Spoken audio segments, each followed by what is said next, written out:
우리의 인생을 책임지시고 지켜주시는 우리 주님의 은혜와 평강이 이 시간 예배하는 모든 성도님들 가정 심령에 함께 하시기를 축복합니다. 제가 오래전에 부교육자로 섬길 때 일이었습니다. 어떤 교구의 집사님 한 분이, 여자 집사님 한 분이 제게 쫓아와서 굉장히 그 얼굴에 뭔가 막 읽혀져요. 말씀도 하기 전에 두려움에 떨고 있는 그런 모습으로 목사님 이거 어떻게 하면 좋습니까? 무슨 일입니까? 제가 계시록, 요한 계시록을 읽다가 무서워서 견디지를 못하겠습니다. 잠이 안 옵니다. 잠을 못 자겠습니다. 7년 대환란이라는 것이 계시록에 나오는데 제가 그 7년 대환란의 내용을 보니까 저는 그 환란이 시작이 되면 견딜 수가 없을 것 같아요. 도저히 너무 고통스러워서 내가 견딜 수가 없으니 이거 어떻게 하면 좋습니까, 목사님? 제가 이 순간적으로 그 말씀 들을 때 제가 어떻게 합니까? 그걸 못 견딘다고 그렇게 아프다 하는데, 그래서 집사님, 우리가 예수님 믿는데, 예수님 우리 주님이신데 예수님이 우리의 모든 것을 책임지고 지켜주실 겁니다. 제가 그렇게 말씀을 드렸습니다. 여러분, 예수님께서 예수님 믿는 우리를 지키시고 책임져 주실 줄로 믿으십니까?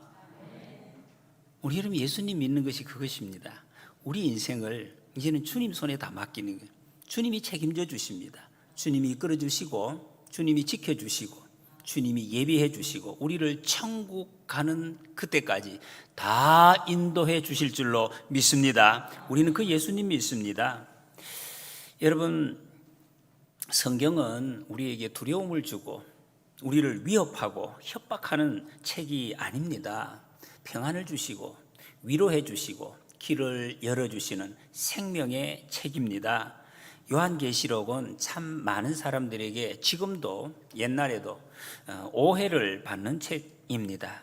무섭다, 계시록이 어렵다, 또 좀 전에 제가 말씀드린 것처럼 시험에 든다, 이런 이야기들을 많이 합니다. 더군다나 요한계시록 하면 지금 여러분 주위에 있는 많이 이야기하는 건 이단들입니다. 정상교회가 아닌 이 이단교회에서 이 계시록을 많이 인용하는 바람에 요한계시록 무슨 뭐 이야기하면 저 이단인가? 이런 느낌을 받는 그런 정도가 되었습니다. 전쟁 영화를 여러분 볼 때 우리나라 인천 상륙작전 이런 데에 대한 영화도 나온 적이 있습니다. 여러분, 그 영화를 보면 이 북한이 남침을 해서 들어와서 순식간에 며칠 만에 온 지금 남한을 다 점령을 하고 저 뭐 끄트머리 조금만 하게 놨어요. 이 정말 백척간도에 서 있는 이 전쟁의 상황을 유엔군이 출동을 해서 인천 상륙 작전을 감행을 합니다. 뭐 여러 가지 뭐 상황이 있었는데 어쨌든 여러분, 그 영화를 볼 때 인천 상륙 작전을 하는데 이 막 그 군사들이 유엔군이 배로 수십 척의 배가 들어오고 공중에서 전투기가 날고 뭐 함포가 막 정말 막 불을 뿜듯이 온 땅에 퍼붓고 또 막 기관총 소리가 막 나는 거예요. 정말 난리 난 거죠. 그것을 보는 그 영화 보는 사람들 어떻게 합니까? 마음이 어떻습니까? 박수 치네요. 이게 뭐가 되는구나 이게. 박수 치고 마음이 평안한 거죠.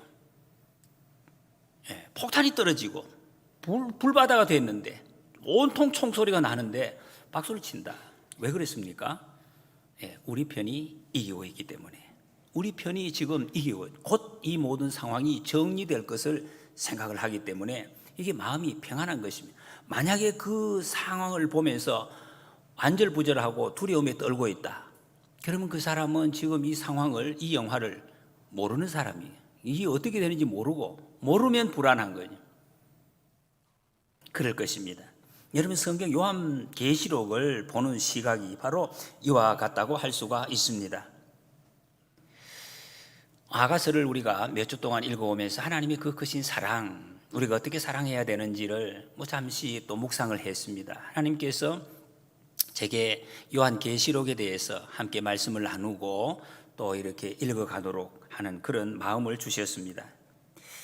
여러분, 이 말씀을 통해서 하나님께서 이 시대에 우리에게 꼭 필요한 말씀, 교회에 주시는 말씀을 잘 듣고 은혜가 넘치는 시간이 되시기를 소원합니다.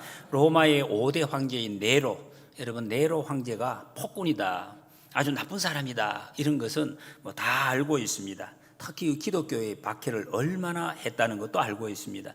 그런데 이 네로 황제보다 더 심한 기독교에서 박해를 감행했던 사람이 있습니다. 그 황제가 도미티아누스라는 황제입니다. 그 후에 얼마나 기독교를 정말로 박해했는지 그 박해를 견딜 수가 없는, 이 기록에 보면은 정말 말로 표현할 수 없는 그런 박해의 모습이 나옵니다. 이 요한계시록은 바로 이 도미티아누스 황제 때 기록된 것으로 대부분의 학자들이 그렇게 이야기를 하고 있습니다. 당시에 사도 요한은 밤모라는 섬에, 지중해에 있는 작은 섬에 유배가 되어 있었습니다. 상당히 중요한 사람으로 여겨졌던가 봅니다. 그러니까 이 사람을 이렇게 유배를 시키는 거죠. 그때 편지를 쓰는데, 유배가 되어 있는 사람이 편지를 쓰면 어떻게 쓰겠습니까? 그건 무슨 내용을, 만약에 거기에 로마에 대한 무슨 반대되는 내용, 사람을 선동하는 그런 내용, 그거는 편지가 전달될 수가 없습니다. 사전에 다 불로 태워지든지 없어져 버린 거죠. 그리고 그것을 걸렸을 때는 이 죄수에게는 더 심한 징벌이 내려질 것입니다. 그래서 이 사도 요한이 그걸 갖다가 그대로 표현할 수가 없는데, 그러나 이 편지를 읽는 사람은 알아들을 수 있는 그런 이 문학 방법으로 편지를 썼습니다. 그 방법이 바로 묵시라는 방법이에요. 시, 소설, 수필, 이런 문학 표현이 있듯이 묵시적인 방법으로 쓴 성경 내용, 이것을 요한계시록이라고 합니다. 묵시 문학이다, 이런 말이죠. 오늘 본문 말씀은 예수 그리스도의 계시라라는 말씀으로 시작이 되어 있습니다. 요한이 기록한 책인데 요한의 계시록 이렇게 말하지 않고 예수 그리스도의 계시라라고 말씀하고 있습니다. 예수 그리스도. 여러분, 계시라는 말은 묵시하고는 다릅니다. 계시라는 말은 헬라어로 아포칼립시스라고 하는데, 아포라는 것은 벗기다라는 뜻, 칼립스 하는 감추다, 감추어져 있는 것을, 제가 여러분 옷을 입고 있고 이 가운을 입지 않습니까? 이 안에 모르지요, 여러분. 이것을 이렇게 감추어진 것을 벗겨서 드러내 보인다 하는 뜻이 바로 계시라는 뜻입니다. 하나님께서 보이지 않던 것을 드러내 보여주셨다, 이게 계시록이라고 말씀하고 있습니다. 여러분, 집에 강아지 키우는 분들이 많이 계시는데, 강아지는 주인에 대해서 얼마나 압니까? 주인을 막 연구해가지고 우리 주인은 뭐 이런 분이다, 그렇게 하고 압니까? 그렇지 않죠. 주인이 보여주는 대로 그 압니다. 강아지는 주인이 잘 대해주면 좋은 사람이구나, 주인이 맨날 막 만나면 때리고 그러면 이거 좀 나쁜 주인이구나, 이렇게 아는 거죠. 그 주인이 밖에 나가서 어떤 일을 하고 어떤 마음으로 사람을 대하는지 전혀 알 길이 없습니다. 단지 주인이 보여주는 것만 알 수가 있다는 거죠. 계시라는, 이게 계시라는, 보여주는 것만 알 수 있는 것, 계시. 여러분, 하나님의 말씀을 우리는 계시의 말씀, 하나님이 우리에게 보여주는 것만 우리가 알 수 있습니다. 열심히 연구해가지고 하나님을 알 수 있는 것이 아니라 그런 말씀입니다. 여러분, 하나님은 우리가 연구한 만큼 알 수 있는 것이 아닙니다. 하나님이 계시의 주체, 그리고 계시의 대상입니다. 마찬가지로 예수 그리스도가 우리 계시의 주체이고 계시의 대상이라는 말씀입니다. 여러분, 이것을 우리가 잘 알고 계셔야 돼요. 그래 헷갈리지 않습니다. 계시를 받았다, 이런 말 가끔 들어보죠. 계시 받았다, 계시 기도 받았다, 그게요, 신통하다. 며칠 전에도 제가 그런 분을 만났습니다. 어떤 사람을 만났는데 교회 다니는 분이 쫙 보더니 계시가, 그래서 당신 이름을 바꾸세요. 이름을 바꿔야 앞에 무슨 이제 크게 쓰임 받을. 그래서 그렇게 말 듣는 사람도 그 사람이 뭔가 신통하더래요. 그래서 이름을 금방 바꿨대요. 이런 거 이상한데 자꾸 미혹되지 마시기 바랍니다. 그 이상한 겁니다. 성경적도 아니고 하나님의 뜻이 아닙니다. 누가 계시를 어떤 식으로 받는단 말이에요. 하나님의 말씀, 예수 그리스도가 계시의 주체이고 계시의 주인이십니다. 예수 그리스도가 우리에게 복을 주시고 천국으로 인도하시려고 예수님이 땅에 오셨습니다. 여러분, 우리가 천국 가는 길, 예수 그리스도의 십자가, 부활을 믿는 믿음으로만 갈 수가 있습니다. 다른 어떤 것으로도 갈 수가 없습니다. 이것이 뭡니까? 이것이 하나님께서 예수 그리스도를 통해 주신 계시입니다. 다른 것이 계시가 아닙니다. 이상한 거, 신통한 거, 그런 거 아닙니다, 여러분. 성경은 창세기부터 요한계시록까지 전부 무엇을 말씀하고 있습니까? 예수 그리스도입니다. 성경의 주제는 신약과 구약이 예수 그리스도에 대해서 말씀하시는 책이 바로 성경책입니다. 예수님은 하나님의 아들이시고 우리와 함께 하시는 임마누엘로 오셨다고 그랬습니다. 언제? 우리가 힘들고 고난당하고 어려울 때 그때뿐만 아니라 평상시에도 언제나 우리와 함께 하시는, 늘 함께 하시는 그분, 하나님으로 오신 분이 바로 예수님이십니다. 그 사실을 성경이 지금 우리에게 드러내고 있습니다. 계시. 여러분, 우리는 그래서 요한계시록을 읽을 때에 적그리스도가 누구인가, 이 세상 언제 멸망하는가, 망할 때 징조가 어떤 징조가 있는가, 물론 그런 거 다 나와 있습니다. 그러나 그것은 핵심이 아닙니다. 여러분, 초점을 잘 맞추셔야 돼요. 사진을 찍을 때 초점을 맞춰. 나머지는 다 배경입니다. 이 초점을 잘 맞춰야 돼요. 엉뚱한 곳에 초점을 맞추면 아무짝에도 쓸모없는 그런 모습이 됩니다.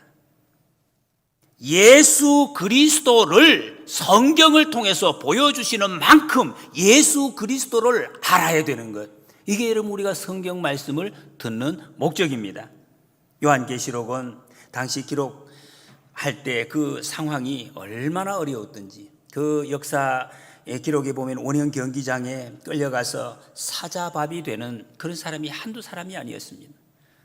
옆에 오늘은 저 집 식구들이 다 그냥 끌려가가지고 사자에게 잡아먹히는, 이게 여러분, 이게 말로 어떻게 우리가 할 수 있는 이야기입니까? 세상에 사람을. 이런 일이 막 계속 일어나고 있어요. 짐승 가죽을 사람에게 뒤집어 씌워가지고 사냥개를 풀어놓아서 사냥감을 만드는, 이런 식으로 사람을 죽이고, 화형 방법도 말뚝에다가 사람을 묶어서 기름을 끼얹어 놓고 그 불을 밝혀서 가로등으로 쓰는 이런 처참한 짓을 저질렀습니다. 그런 시대에 이 이유가 뭡니까? 예수님 믿는다고, 예수 그리스도 믿는다고. 그러면 우리들 아닙니까? 우리 예배드린다고, 예배드리고 집에 가면 우리 잡혀갈지 모르는 거예요. 다 잡혀가 차례대로. 그러면 여러분 오늘 이 자리에서 무슨 생각을 하고 앉아 계시겠습니까? 여기 내가 앉아 있어도 되나? 이거 예수 믿는 거 맞나? 이거 예수님이 우리가 나를 지켜주신다는 게 맞나? 아니, 예수님 믿으면 더 막 번창하고 막 칭찬해주고 이거 뭐 잘 돼야 되는데, 아니 사자밥이 되어 가는데 이거 맞는가? 이거 무슨 생각을 하겠습니까? 그때 예수님을 믿는 기독교인들에게 가장 필요한 것이 무엇이겠습니까? 가장 필요한 거 뭐? 맛있는 밥 먹는 거? 아니면 뭐 좋은 집 만드는 거, 그런 것이겠습니까? 내가 지금 이 박해를, 예수님 때문에 당하는 박해를 당하는 것이, 이게 의미가 있는가? 정말로 가치 있는가? 여기에 대한 확신, 이게 필요한 것이죠. 그것만 있으면 되는데 이게 끝이 아니다. 조만간 하나님께서 다 간절을 처벌하시고 하나님이 내 편이 되셔서 모든 세상을 정리하실 것이다, 천국으로 나를 인도하실 것이라는 그 확신, 이게 필요하다는 것이. 예수님이 말씀하신 요한복음 16장에 이것을 너희에게 이르는 것은 너희로 내 안에서 평안을 누리게 하려 함이라. 세상에서 너희가 환난을 당하나 담대하라, 내가 세상을 이겼노라. 이 말씀하신 예수님의 이 말씀이 그대로 적용이 되고 이루어지는 그 말씀이 요한계시록의 말씀입니다. 하나님이 살아계시다, 예수 그리스도를 통해서 죄 사함 받은 너희가 옳다, 이렇게 하나님이 인정해 주시는 말씀이라는. 너희는 천국 간다. 예수님 부정하는 저 사람 천국 못 간다, 옳은 사람 아니다. 이 말씀 들으면 되는 거예요. 예수님이 내게 옳다라고 말씀해 주셨기 때문에 그때부터는 세상의 그 어떤 상황도 그 누구도 두려울 거 없습니다. 전혀 겁날 것이 없어요. 세상에 대해서 당당하게 가는 거예요. 그래서 여러분 영화 같은 데 보면 당시에 가족들이 그 아이들, 어린 아이들도 엄마하고 함께 사자가 풀어놓고 문이 확 열리는데 그 얼굴이 뭐 영화에 그렇게 표현해. 아기야, 눈을 감아라. 잠시 후에 우리는 저 사자와 함께 뛰어노는 아름다운 곳에서 만나게 될 것이다. 찬송하면서 이 얼굴에 평화가 넘치는 모습, 사자 입속으로 들어가는 거예요. 이런 일이 있다는 거예요. 이 말씀이 예수님의 말씀이 그대로 이루어져 너희에게 평화가 있을 것이다. 우리는 천국 가는 그 확신으로 세상이 무너뜨릴 수가 없는 그런 삶을 살아내는 그런 모습이 나오는 것입니다.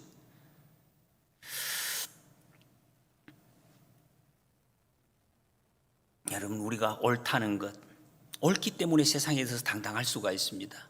옳다는 이 확신이 없으면 세상에 끌려가게 되는 것입니다. 예수 그리스도 안에 있지 않은 사람 평안이 없습니다. 죄책감은 당당하지 못하는 세상에 끌려가는 것입니다. 요한계시록은 악한 세력은 결국 망한다. 최후의 승리는 우리 것이다. 이것을 확실하게 알려주고 있습니다. 그래서 현재의 상황을 겁내지 않습니다. 당당합니다. 사자, 창, 칼 두렵지 않습니다.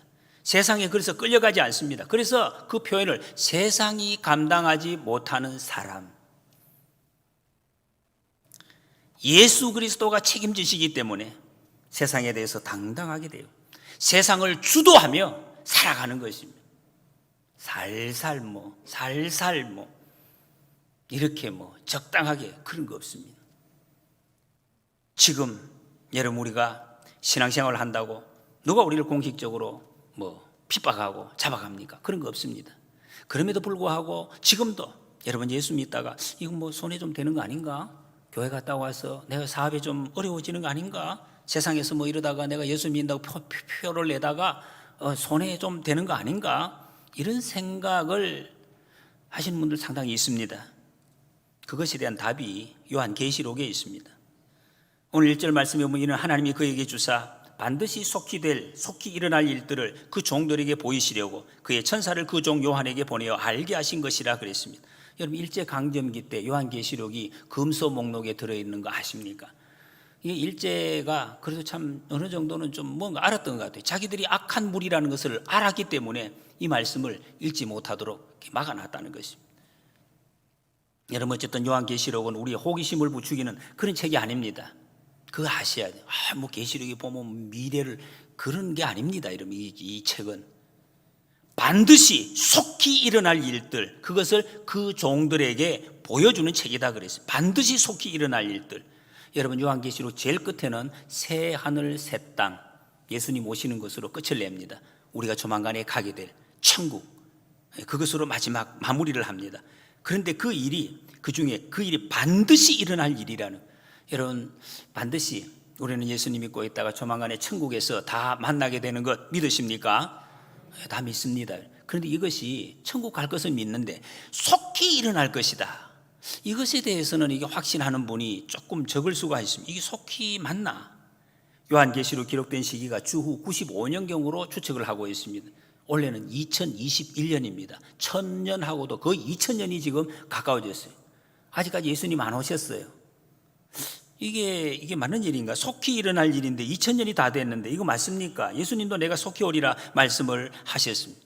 이 당시에 이 말씀을 듣고 있을 때는 이 사람들이 정말 그렇게 생각했습니다. 내가 죽기 전에 예수님 다시 오실 것이라. 그래서 여러분 초대교회 성도들 어떻게 했습니까? 자기 재산들 그거 별로 중요하게 생각 안 했습니다. 다 팔아서 다 내가지고 서로 없는 사람 나누고 다 했다는 거죠. 그냥 자기 먹을 것만 놔두고 그런 마음이 충분히 있었습니다. 근데 이게 시간이 자꾸 갈수록 예수님이 안 오시니까 마음들이 좀 달라졌다는 것입니다.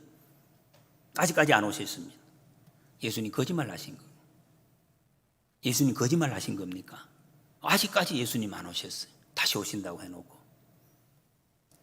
때가 가까움이라 그때 가까웠다 하면 지금은 호련히 지나고도 남았어야 할 때인데 왜 그랬을까요? 그래서 여러분 이걸 가지고 요한계시록에 지금도 날짜를 계산한 날짜를 숫자를 무슨 대표적으로 신천지 14만 4천 명 막 휴를 헤아려 가지고 우리 14만 4천 다 됐어 몇 명 안 남았다고.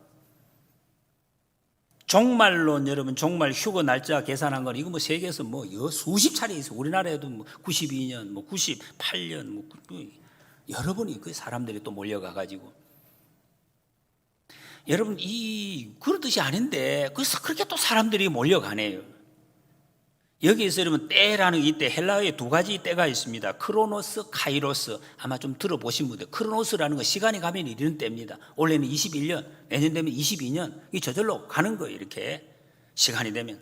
그러나 카이로스라는 그 때는 특정한 사건이 있는 때입니다.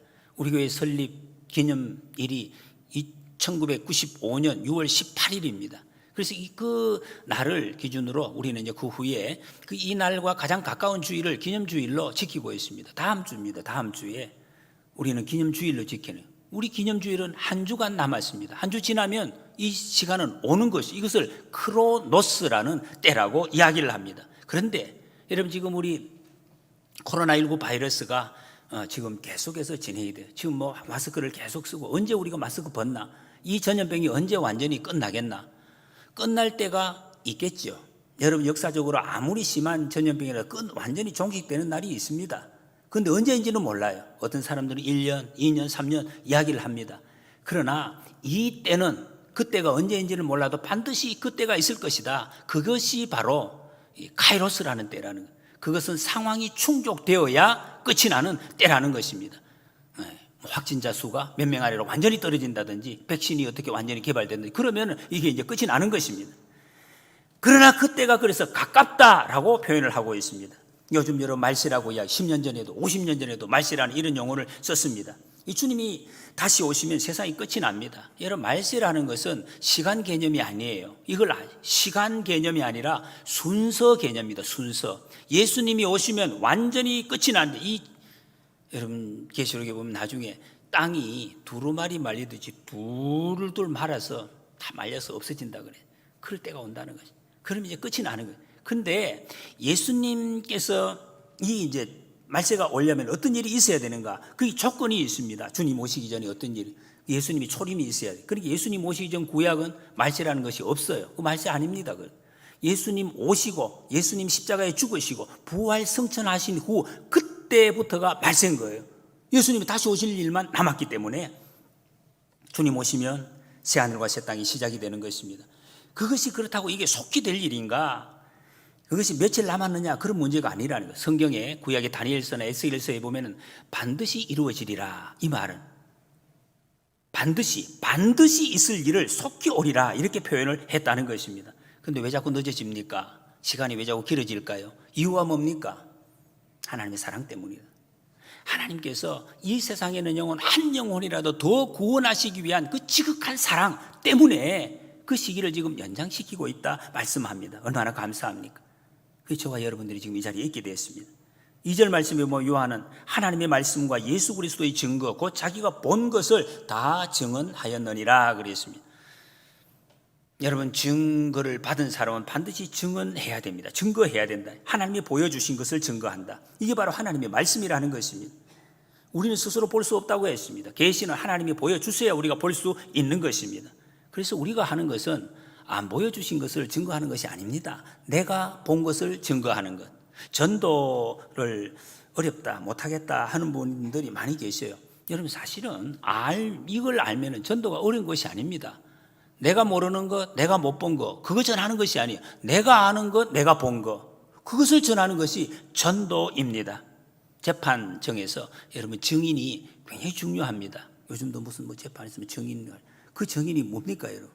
무슨 엄청난 기적을 막 체험하고 그거 아니에요. 그 자리에 있었던 다른 조건 아무것도 없어요. 그 자리에 분명히 있었다는 그 자체가 증인의 자격이 있는 것이고 그 증언이 엄청난 능력을 발휘하게 된다는 것입니다. 그 자리에 있었던 것, 내가 본 것, 내가 들었던 것.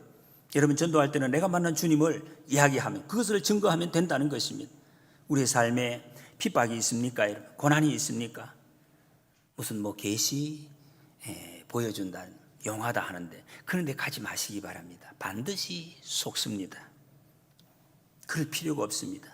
내가 본 것, 내게 보여주신 것, 그것을 여러분 입술로 고백하고 증거하시기 바랍니다. 그럴 때 하나님의 구원의 역사가 우리를 통해서 이루어질 것입니다. 3절 말씀, 이 예언의 말씀을 읽는 자와 듣는 자가 그 가운데 기록한 것을 지키는 자는 복이 있나니 때가 가까움이라 그랬습니다. 요한계시록은 여러분 이 말씀에서 축복의 책입니다. 하나님의 말씀을 읽고 듣는 것, 그것만으로도 복된데 이 기록된 말씀을 지키는 자 더 복되다라고 말씀하고 있습니다. 하나님 말씀 거역한 사람에게 심판이 있습니다. 재앙이 있습니다. 그러나 이 말씀을 믿고 사랑하는 자에게 축복의 책입니다. 이 계시록에 이제 앞으로 7가지 복에 대해서 나오는데, 그 첫 번째 복의 말씀이 말씀을 듣고 실천하는 사람. 이 말씀 듣고 아멘 하는 거죠. 말씀에 아멘 하는. 하나님의 말씀을 지키는 것이 우리 인생의 축복의 지름길인 줄 믿습니다. 제가 중학교 다닐 때까지만 해도 여러분 성경책이 흔하지 않았습니다. 정말 신구약 성경책을 교회에서 보기가, 우리는 지금 뭐 다 아무나 보시라고 뒤에도 많이 꽂혀 있어요. 제가 이럴 때만 해도 이 성경책을 구하기가 어려워서 그 기도원 협회인가 거기서 주는 그것도 신약만 되어 있는 성경책 작은 게 몇 권 있고, 그래서 신구약 성경책을 가지고 있는 교회 이제 어른들은 너무너무 그것을 소중하게 가방에 넣어서 이렇게 안고, 왜? 잘 없으니까 귀해서. 그래서 성경책을 보면 이게 낡아서 이제 부풀고 뭐 이렇게 귀하게 써요. 저도 너무 그 성경책이 귀해서 내가 내 성경책을 좀 얻어야 되겠다 이래가지고 제가 막 정말 몇 달, 거의 1년 이상을 용돈을 촘촘히 모아가지고 중학교 들어가면서 이 신구약 성경책을 하나 구입을 했어요. 그때 그 감격은 말할 수가 없어요. 성경책을 읽지는 않아도 이게 말씀이 막 내 성경책이라는 그 감동이 얼마나 귀한지 막 이 책상 위에 놓고 정말 한동안 참 이렇게 감동한 적이 있습니다. 여러분, 말씀을 우리가 얻을 수 있다는 거, 이 얼마나 귀한 것인지 알 수가 없습니다. 초대교회에 마찬가지였습니다. 성경책이 없었어요. 두루마리 성경책이 회당에 가야 볼 수. 그래서 이 말씀을 듣는 자, 읽지도 못해요. 오직 들어야 돼요. 들어서 알 수 있는 거, 듣는 자가 복되다라고 말씀하고 있습니다. 거기 더더군다나 그 당시에는 글씨를 또 읽을 수 있는 사람도 거의 없었습니다. 여러분, 어쨌든 요한계시록은 우리를 두렵게 하고 곤란하게 하는 그런 책이 아닙니다. 복을 받으라고 우리에게 주신 하나님의 말씀입니다. 여러분, 이 말씀을 마음대로 전할 수 있는 거 복된 사람입니다. 하나님의 말씀을 누가 전할 수 있습니까? 이 말씀을 마음대로 들을 수 있는 것도 복된 일입니다. 전할 수 있을 때가 복된 것입니다. 여러분, 뭐 가까이 우리가 북한만 보더라도 이 성경 내용 비슷한 것만 알고 있는 것 같아도 잡아가요, 여러분.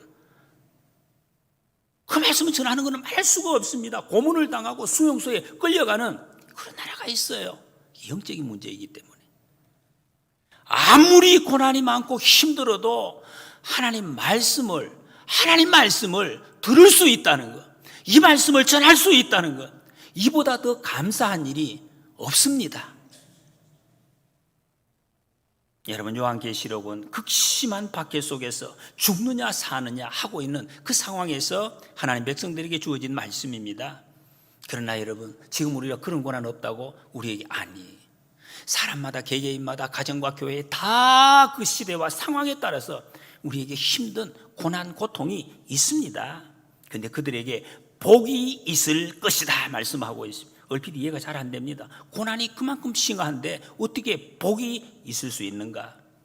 여러분, 하나님은 세상적인 시각으로 모든 것을 판단하지 말라고 하십니다. 세상적인 방법으로 그걸 보지 말라. 하나님이 주시는 복은 땅에서 우리 눈으로 보이는 만질 수 있는 것, 그것만으로 확인할 수 있는 것이 아니다. 일부분 그럴 수, 일부분 그냥 눈에 보이는 것은. 그러나 천국, 영적인 세계에서 확인할 수 있습니다. 하나님은 우리의 고난을 완전히 없애주시는 그런 방법으로 우리에게 역사하지 않습니다. 그 고난보다 더 큰 은혜를 우리에게 주심으로 하나님의 뜻을 이루어 가시는 분이 우리 하나님이신 줄 믿습니다. 아무리 상황이 힘들고 어려워도, 여러분, 내 감정대로 마음대로 안 돼도 하나님 말씀, 그래서 말씀 따라 이 말씀 따라 살아갈 때, 이런 말씀 따라 묵묵히 살아가면 하나님이 반드시 하늘 복을 누리게 하시고 우리를 지켜주시는 줄 믿습니다. 고난 중에 하나님의 교회는 더 순결해지고 강해지고 마지막에는 반드시 승리할 것이라는 약속의 말씀이 요한계시록의 말씀입니다. 예레미야 15장에 보면 여호와께서 이르시되 내가 진실로 너를 강하게 할 것이요 너에게 복을 받게 할 것이며 내가 진실로 내 원수로 재앙과 환난의 때에 내게 간구하게 하리라 그랬습니다. 예수님 믿는 우리들, 저와 여러분들 예수님 모시고 살아갑니다. 하나님의 이 계시의 말씀을 읽고 듣고 쓰고 지키는 우리는 세상에 주눅들어 살지 않습니다. 무엇이 우리를 흔들고 넘어뜨릴 것이 세상에 있습니까? 말씀 붙들고 살아갈 때 여러분, 우리는 예수 그리스도를 모신 사람은 세상이 감당 못하는 능력의 사람으로 살아가는 사람들입니다. 우리 인생 길에 여러분, 고난이 있어도 나를 강하게 하시고 반드시 우리에게 복을 주시고 끝까지 인도하실 그 하나님 바라보 당당하게 오늘도 이 삶을 누리고 승리하시기를 축복합니다.